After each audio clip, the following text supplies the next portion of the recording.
Magandang hapon mga kabakal. Andito na naman tayo ngayon sa Paris, Andres Paris.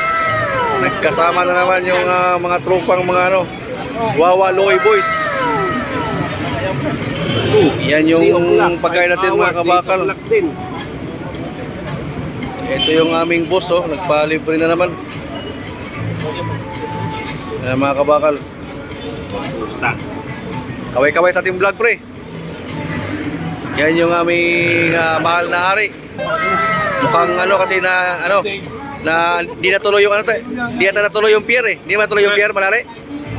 Di natuloy yung pier. Daming tao dito mga kabakal kasi mayan lang.